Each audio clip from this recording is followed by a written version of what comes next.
இந்த மாதிரியான வறட்டு இருமலுக்கு என்ன மாதிரியான ரெசிபி அப்படிங்கிறது தான் இந்த வீடியோவில் நம்ம ஃபுல்லாக பார்க்க போகிறோம் ஃப்ரெண்ட்ஸ். நம்மளோட பாப்பாவுக்கு வந்து 2 நாளாக சளி ஜுரம் சீசன் மாறுது இல்லையா? ஸோ அதனால் இது எல்லாமே நார்மல் தான். சளி வர்றது, ஜுரம் வர்றது, இதுக்கு தான் நம்ம வீட்டிலேயே ஒரு மெடிசன் வச்சுருக்கோம். நம்ம இது வந்து கற்பூரவல்லின்னு சொல்லுவாங்க, ஓமவல்லின்னு சொல்லுவாங்க. இதில் நிறைய பேர் பஜ்ஜி செஞ்சு சாப்பிட்ருப்போம். இதை வந்து ஒரு டீ மாதிரி செய்யலாம். இது வந்து கருந்துளசி. இந்த ஓமவல்லி, அதாவது கற்பூரவல்லின்னு சொல்கிறாங்க இல்லையா, கற்பூரவல்லியையும் இந்த கருந்துளசியையும் நல்லா கொழுந்தா நல்லா பார்த்து பறிச்சிக்கோங்க.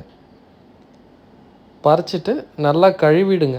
நல்லா கழுவுனதுக்கு பிறகு இதில் எப்படி டீ செய்யலாம் அப்படிங்கிறத பற்றி இந்த வீடியோவில் டீட்டெயிலாக சொல்லியிருக்கேன்.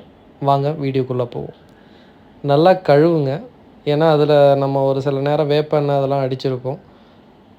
நல்லா கழுவிட்டு நல்லா தண்ணியில் 2 டம்ளர் தண்ணி ஊற்றி அது 1 டம்ளர் வர வரையும் நல்லா கொதிக்க வைங்க. நல்லா கொதித்து கலர் மாறும், மைல்டாக அப்படி க்ரீன் கலரில் மாறும். அப்போ வந்து பனக்கல்கண்டு போடுங்க. இந்த பனக்கல்கண்டு இதெல்லாம் பார்த்திங்கன்னா தொண்டைக்கு அவ்வளோ நல்லது.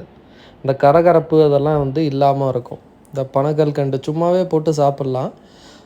ப்ளஸ் இந்த பாலில் போட்டு சாப்பிட்றதும், இந்த மாதிரி கற்பூரவல்லி துளசி டீயில் போட்டு சாப்பிட்றதும் அவ்வளோ நல்லது. அவ்வளோதான், டீ ரெடி ஆகிடுச்சு. நல்லா ஆற்றிட்டு நம்ம ஆளுக்கு கொடுக்க வேண்டியதுதான். கற்பூரவல்லி செடியெல்லாம் பார்த்திங்கன்னா ஒரு சின்ன தண்டு எடுத்து வச்சு நட்டு வச்சாலே போதும், அவ்வளவு புதர் மாதிரி வந்துடும். அதே மாதிரி துளசி எங்கேயாவது ஒரு 30 ரூபாய்க்கு தான் கிடைக்கும். கருந்துளசி வாங்கி வச்சிட்டிங்கனாலே போதும், அதோட விதை உளுந்தே அவ்வளோ செடி வந்துடும். கண்டிப்பாக இந்த ரெசிபியை எல்லோரும் வீட்டில் ட்ரை பண்ணுங்கள் இந்த சீசனுக்கு.